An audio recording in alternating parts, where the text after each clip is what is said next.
Hello, everyone. My name is Christopher Mick.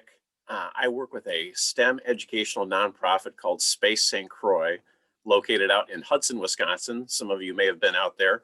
And I am lucky enough to partner with the Washington County Library and the Bell Museum in celebrating their virtual statewide star party. This is the second year they're doing it. It's obviously going virtual this year. Otherwise, I'd be seeing you in person, hopefully at library presentations, but we're trying to still celebrate the Star Party and find a way to do it in a virtual setting that allows everybody to kind of access these videos when they want and then celebrate the week-long activities. So I'm going to share a few slides with you. Again, my name is Christopher Mick. A lot of kids call me Space Guy. So if you ever see me around, that is totally fine. I do a lot of presentations here in the metro area. I've been at the Science Museum of Minnesota, things like that. So you may have seen me for other programs in the area. So as I said, this is the second annual event. The week of the Star Party week is November 9th through the 14th. Obviously, as we'll talk about, any time is a good time to go up and look at the night sky, but we're going to point out a few specific things and have an activity for you kind of geared around this week. So this is a typical Star Party in person. If you've ever gotten to go to one or you have a local astronomy club in your area, you'll see a lot of people setting up telescopes, usually in a very night sky friendly area. You won't see a lot of parking lot lights or big buildings. You don't want any exterior lights to kind of contaminate your view.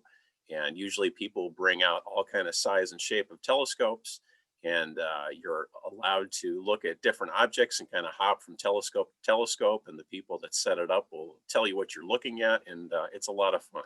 So we wanted to kind of share that excitement about getting out and looking at the night skies, and that's what this presentation is about. So really quickly, just to talk about who I am, I do a lot of STEM educational programs at schools, public and private and homeschool programs. I also work with the Boy Scouts and the Girl Scouts on programs for earning their STEM badges. Just the picture here on the left is one of my recent programs for the Girl Scouts. And then I get to do a lot of cool things for part of my job, and going around to some of the NASA centers and talking to engineers and astronauts. So this photo on the right is a recent trip I got to make to the Johnson Space Center in Houston, Texas, where they have a Mars yard where they simulate the terrain on Mars for testing out new rover concepts for astronauts. We're hoping to send astronauts to Mars soon. And this is one of the rovers I'm standing in front of, where they drive it up and down hills and in and out of craters and over all these rocks. What I'm actually holding is lava rock. Lava rock is very close to the rocks in their composition on Mars. So they bring in all this lava rock and lay it all around and try to mock up what the surface of Mars looks like to see how their rover will perform. So I get to do a lot of cool things. And today I'm getting to do a really cool thing and talking to you about looking up at the night sky. So really quickly, we'll be talking about the take and make kits that were distributed to the Washington County Library. So hopefully you have one of those. If you don't, I'll share the website where you can print out your own activity to do at home. We'll be looking at what you can see in the November sky on different nights, and then some tips for successful viewing experiences at night. If you haven't used a telescope before outside, we'll give you a couple pointers to try to make sure that you have a good time out there. And then some additional resources. If you want to learn more, I'm going to talk about just a few things at this presentation, but we'll put some links for you to be able to get more books and information that you want. So really quickly, I was just going to show, these are some of the things that are in the kit bag. So what we're making today is called a Planisphere, and it's a map of the nighttime sky that you can rotate to the month you're in, the specific date, and even the time that you're outside. It'll show you exactly what features you should be able to see if it's a clear night outside where you're viewing. So inside the bag is a couple cardstock, heavier paper materials that you'll find these two things on, which will help make the Planisphere, which we'll talk about. And then when we're completed with it, it'll look the way it does on the right. So it'll be having that viewing window in the center there that you can see the nighttime sky for your particular time and date. And then it'll also have this in it, which is our moon journal. So the moon journal, you can use anytime you want. You can make additional photocopies if you want to have multiples of this, but you can write the month you want to start doing your moon journal And then the photo on the left is not in your bag, but you can easily find these online. I just kind of wanted to illustrate in a more blown up view what's along the top of your moon journal. You'll see the phases of the moon, and this is the phases of the moon when you're standing on the Earth, why it has different appearances throughout the month. So if you can see the sun there, that's what impacts the different phases that we see depending on where we are on the Earth. So hopefully you can see the United States there in the center of the globe, so you can picture yourself standing where you are in Minnesota. And this is why it has the different phases. So when the moon is opposite the sun there, you'll see that it's pitch black. So that's because the sun is illuminating the far side of the moon that we don't see, and it's not providing any illumination to the near side that we see on Earth. So that's why it looks, the moon is there, but you're not seeing anything. It'll be dark in the sky. And then as it rotates around the Earth, you'll see that the sunlight is hitting it at different angles. And so you get a crescent, a half, all the way up to a full moon. And we'll show the dates that that'll be happening. And you can kind of draw pictures on your chart and kind of track the progress and note the date and time that you were out looking at it, and see if you can track it much like is tracked on the different phases there on the left. So things to see in November. We'll revisit this. I just wanted to have this typed up so you can kind of see some different things you might want to try to look out for. And we realize not every night is going to be a clear night. We'll get rainstorms and snowstorms and just overcast skies, but hopefully there's enough days throughout the month where you can get out and see some of these things. So Mars will still be fairly bright in November. It appears in the east to the southeast at nightfall. So when it gets dark, if you want to go out, and this is where a compass comes in handy. If you have a compass, some people, your parents might have a compass feature on their smartphone, but it helps to kind of know your bearings. And if you know which way is north and south, east and west, where you live, if you're just going out in your yard or if you're going to a new location, it's good to have a compass so you can kind of get your bearings on which way you should be looking for these objects. But for the month of November, if you look off to the east, to the southeast, you will see Mars appear in the nighttime sky. On the nights of November 25th and 6th, a bright moon will rise and set with the red planet. So you'll see the moon and Mars kind of tracking throughout the sky. A bright Jupiter and a darker Saturn will come out in the south to the southwest. On the 18th and 19th of November, you'll find a crescent moon shining near both of these planets. So that'll be a really neat thing to see. On the 18th and 19th, if it's clear those nights, you will see the moon and Jupiter and Saturn very close. The Leonid meteor shower peaks after midnight on November 17th. So we'll talk about constellations as we go through things, but you'll be wanting to look for the head of Leo the Lion on the constellation map. And you may see 10 to 15 meteors per hour on the evening of the 17th. We'll talk about that more as well.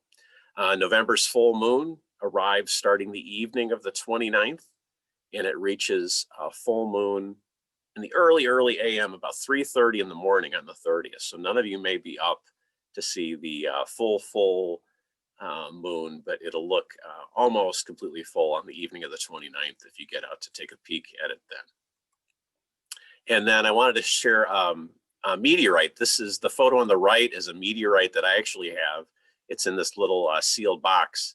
So it has a magnifier in the top so you can see some of the details. So I just tried to set it up on my desk and do a photo so you could see a meteor. And they have these at museums. The Bell Museum in the Twin Cities has some excellent examples of different meteorites that you can see the materials they're made of and the different sizes and shapes. So this is one that I have. If we were in person, I'd be able to pass this around and you could all kind of take a look at it and have a microscope set up so you could see it in better detail. But unfortunately, I just have to show you a picture of it. But they are available to see. And this is a time-lapse photo on the left where you kind of see the streak longer than you would. But that's what some people call them a shooting star, but it's actually a meteorite. And we'll talk about that more as we go through, but I wanted to show you that's one thing that you'll see during the meteor shower. You'll see these little flashes and streaks of light. People call them shooting stars, but they're actually meteors that are hitting the atmosphere and they're burning up in the atmosphere. And what is left, what makes it to the ground, sometimes is what you see here pictured on the right, which will be a very small amount of the original meteor. It's kind of broken up and melted, but the heavier elements like this, where it's more iron, heavy metal, you'll see it's kind of melted there, and that sometimes can survive to where it lands on the ground.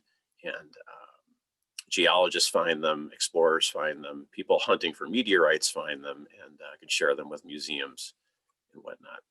Another thing you can see in the nighttime sky, there's this cool website called spotthestation.nasa.gov, and I will put all the links I'm talking about today in the description for the video. So if you don't jot these down, you can find them all in the description and get them whenever you want. But Spot the Station is a great website. If you put in your zip code where you live, it will tell you by whatever your parents set up. They can be told by text or by email the next time the space station will be flying over your area, and you can see it streak over in the nighttime sky. There's usually 3 to 6 astronauts on board the International Space Station at any given time, and it's really amazing to see that kind of streak across the sky. It'll be the brightest object in the sky as you see it fly over your house. It's a pretty neat experience. So that's a free app website where you can kind of get that information, and it'll tell you when it's coming up. And then light pollution. We'll talk a little bit about that, because depending on where you live, you might be in one of these brighter areas we see on the map. This is from space, a photo taken of the United States, and you can kind of see where we are in that Great Lakes area. We're up at the top of the photo, a little bit over to the left there. You'll see the Wisconsin, Minnesota area. And as you might be able to guess, light pollution makes it harder to see objects in the nighttime sky, because there's all this light, as I talked about before, from buildings or parking lot lights. In the cities, you get a lot of lights from sport fields, tennis courts, football fields, high-rise buildings, bridges, things that have sidewalk lights and all that. All that accumulated light reflects up into the sky, and it makes it harder to see objects. So we'll talk about, that's what light pollution is referred to, where it's making it harder to see things in the nighttime sky. So we'll talk about trying to make sure you can find a good spot to go viewing for things. And that's what I had for the slides I wanted to share with you. And now we can kind of talk about your activity quick, the Planisphere. So you should have a kit bag, hopefully like this, a plastic bag with all your materials in it. So we'll pull those out. And then again, if you weren't able to get a kit bag, I'll have that in the description, but there's a website you can go to that you can just print this out and make your own. So what you're going to have is, as I said, the main things we're going to look at right now are these 2 cardstock items. So we're going to need to cut these out. So you will need a pair of scissors for doing that. And you're going to want to just cut along the lines, not cutting into anything, but just following the pattern there, cutting that one out. Then you're also going to want to cut out your star field, and you're going to want to make sure not to cut off any of the months or dates on there. So just cutting out on that circle so you can get help if it's a little tricky for you to stay on the lines. Or I always recommend, if you want to cut a little bit further outside, it'll still work if you leave a little bit of extra room on that, but that'll be your star chart. And then after you get those cut out, if some of you have a compass at home for drawing circles, I have a hole punch for working with heavy cardstock paper. You're going to need to punch a hole right in the center. You're going to see a little circle there, and then you also see a hole on the try and get the light there up in the corner there. So we're going to need to punch a hole in that one as well. So I use this little tool for doing that. You can use a compass, you can use the point of a pen.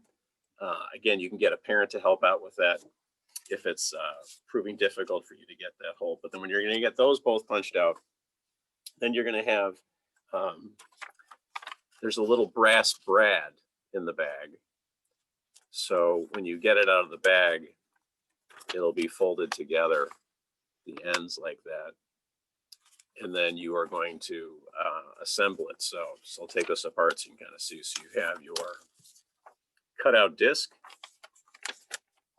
and you You have your cutout planisphere holder. So then you're going to need to do two things to the planisphere holder. You're going to need to cut out the grayed out area of this one. This is your viewing window. So that's the grayed out area there. And you're going to need to make it look like that. So again, if parents want to help, sometimes using an X-Acto knife, if you have that, it's easier to kind of perforate that area and punch it out.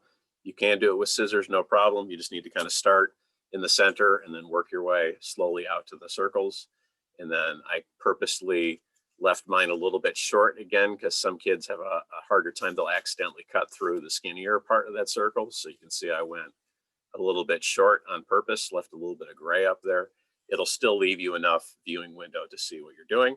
After you get that cut out, then you're going to want to fold on that line you see, and you can see the hole punch that I made in there with that compass tip.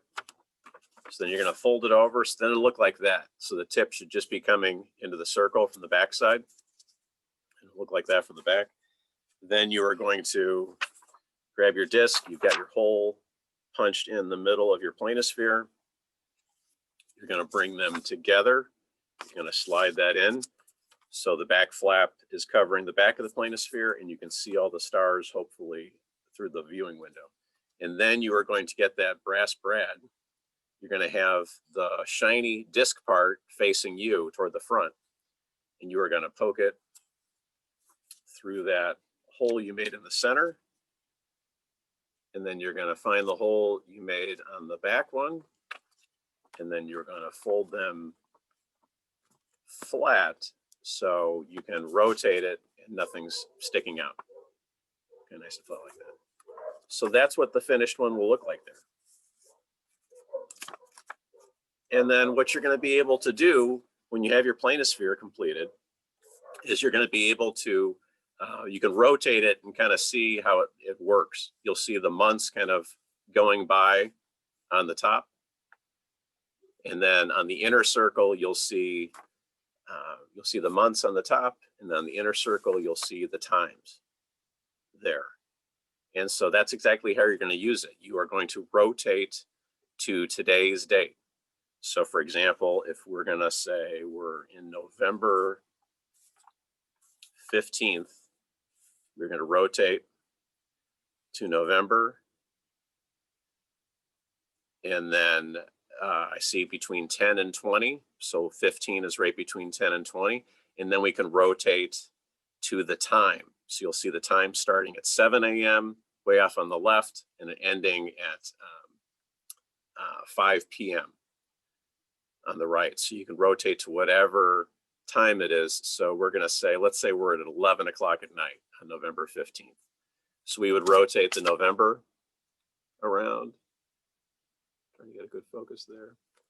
So November around until 11 p.m. And then that's what the view of the nighttime sky will be like, the constellations, the stars that you can see at that time. So then when you take this outside, it has the directions printed on the bottom for how you hold it up. But pretty much you're going to, after you get that arranged to today's date, you're going to go outside and face north. So this is where that device on a tablet or a smartphone or a real compass is going to help you, because you're going to need to figure out which way is north. You're going to stand and face north. You're going to hold this up at about an arm's length distance and hold it up. And then that will be the view that you're seeing in the nighttime sky. And then it also gives you directions on how you can turn to the east or turn to the west, rotate it accordingly. And that'll be the view that you're seeing, looking that direction, the other direction. So this will show you, it has the names of the constellations. You'll see the stars on there, and then hopefully you can match and pick those up when you're looking at it. There's also other options for this. The planispheres are made in stores that you can get. So this is one very similar in size to the one we're making. I like the small size because it's easy to throw in a backpack or to take with you. But they also make them bigger, as I can show on this one. It's really big planispheres. This is as big as a dinner plate. And can be a lot of fun, but a little bit harder to take with you. This one is kind of neat in that it glows in the dark. So if you leave it out under a light for a while before you're heading outside, then it'll kind of be illuminated and allows you to see. But it's the same concept where you're just rotating to the part of the sky that you're looking at that particular date and time. So that's what these are. So you can get different sizes. I wanted to make one for you to be able to start on your own with and do that. And then the other part that you have is that like the Bell Museum, I printed out one bigger than I normally would just so you could see it. But this is at the Bell Museum website, which is listed in your direction sheet. And they print out a monthly star chart. So they can show you all the things that you can see. If I can hold that up there so you can see a little better. And so they will point out, kind of like I just showed in that earlier slide, things to see for November. No matter what month of the year you're in, they will print out a special one for that month. They will highlight different things of interest to look for and then print out the same thing on the bottom, kind of the things to see that month. Some people think that why would you need a star chart? Because it always looks the same when they look up at the night sky. But the trick is that the Earth is rotating all the time, right? We're rotating once, a complete rotation once every 24 hours. And then the Earth is rotating around the sun. We make an orbit around the sun once every 365 days. So everything is moving. And so the night sky does move in relation to the Earth when you're looking at it. And if you're using a telescope, like I have pictured on the shelf here behind me, some people think when they first set up a telescope on the moon, for example, that it's going to stay there the whole night, but they'll come back a few minutes later and notice that the moon has kind of moved off of where they had the telescope set up. So you do need to track with things or be aware that there's movement happening, even though when you're looking at things, it doesn't look like it's moving when you're just standing in your yard or in a park, but everything is moving. So that's why there are those star charts to kind of tell you what will be available for you to see that particular night. So you can get those star charts available online, and specifically the Bell Museum has those, so you can see that opportunity. And then the other thing we talked about in your pack is your moon journal. I'm wearing my moon tie to celebrate. So this is really fun to, again, you can pick whatever month you want to do it. If you're saying it's too cold a certain night, I don't want to start, tonight, you can pick when you want to start, but it's nice if you can kind of get a few days observation each week throughout the month, because then hopefully you'll be able to track those phases of the moon that we showed on that one chart, and then have your little log. And a lot of astronomers do have a log like this. They'll keep a little notebook of what they were able to find and see that night. So you can use this. You can write on the back side of it. If you take advantage of the spot the station, you can note, yes, we saw the space station. It flew over for 4 minutes. It went from east to west. It was at about 90 degrees altitude. You can kind of keep a little log of what you're able to see. What you didn't see, it was too cloudy, we couldn't see Saturn, whatever it was, and you kind of keep a log of your observations through the week, through the month, through the year. So I thought I'd give you a sheet to get started for that. And then you have a NASA sticker in there too, that kind of meatball sticker. So I threw that in there because NASA produced that moon chart, and there's some website resources there as well if you want to go further with this. And then libraries are great. So if you want to learn more about, the constellations, different things, your libraries have great books on astronomy. So there's novels, there's more technical chart books, there's stars and planets. So however far you want to go with this, there's a lot of great resources at your library as well, in addition to the websites that were shared. So that's a lot of fun too. And then there's also some tips, as we wanted to talk about, for ensuring that you're having a good night viewing experience. So you want to have the telescope that you're using, and a tripod helps. So the one I have featured here is called a Galieoscope. That'll be in the link description as well if you want to see what those are. And the tripod helps a lot. You can also use binoculars, which works as well. Binoculars, it's hard to keep them as steady as a tripod. So if you're looking at larger objects like the moon It's very easy to use binoculars, but if you're trying to zero in on a particular star or constellation, a tripod really helps you keep things more steady and kind of fixed. Another tip to do is you want to have whatever you're using to view, be it binoculars or a telescope, you want to have those items outside for at least a half hour to 45 minutes before you're going to start viewing. It becomes more apparent when we get through the seasons where it's hotter or colder in our house than it is outside. It takes a while for the optics to kind of warm up or get acclimated to the environment. So if it's in the summer and you're in a very air-conditioned house and it's really hot outside, it's the same principle as if now we're getting into winter and it's going to be warmer in the house and very cold outside. You want the lenses and the telescope or the binoculars to acclimate to the atmosphere of the environment they're in. So some people want to grab things and go right out and get set up. Things can fog up and it's a little frustrating. So a good tip for getting ready for your first astronomy sessions is to put that gear outside for a half hour, 45 minutes for optimal viewing for that. You're also going to want a red light helps. I'm going to try to do this right now. This is a option flashlight that has a regular flashlight option and then a red light viewing. And red light is great because it allows you to see if you're looking at your star charts, but it's a wavelength of light that's not going to have your pupils shrink down from a bright white light, which makes it much harder to see at night. You want your eyes to adjust to the darkness as well as your equipment. And so if you do need to see anything, making an adjustment on the height of the tripod, looking at your star chart, a red light will allow you to look at things, not have your pupils affected. You'll still be used to the nighttime environment and your eyes won't have to adjust again. So red light is a really helpful thing if you have that setting on a smartphone or you have a flashlight like I bring for mine. Red shifted light is really helpful to do that. You're going to want a blanket to put down. Sometimes the ground can get a little bit of dew on it. The soil could be a little bit moist, a little ice as we're getting into now. So you want to have a blanket or blankets to lay down where you're going to be viewing and setting up. And those are some things that can kind of help ensure that you have a successful first time night viewing experience. And then you're going to want to have, like I talked about, the Planisphere or a chart for the specific time that you're going out.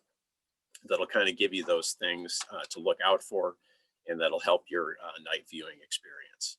So those are some of the tips I wanted to throw out to ensure that you have a good time looking at objects in the night sky as well.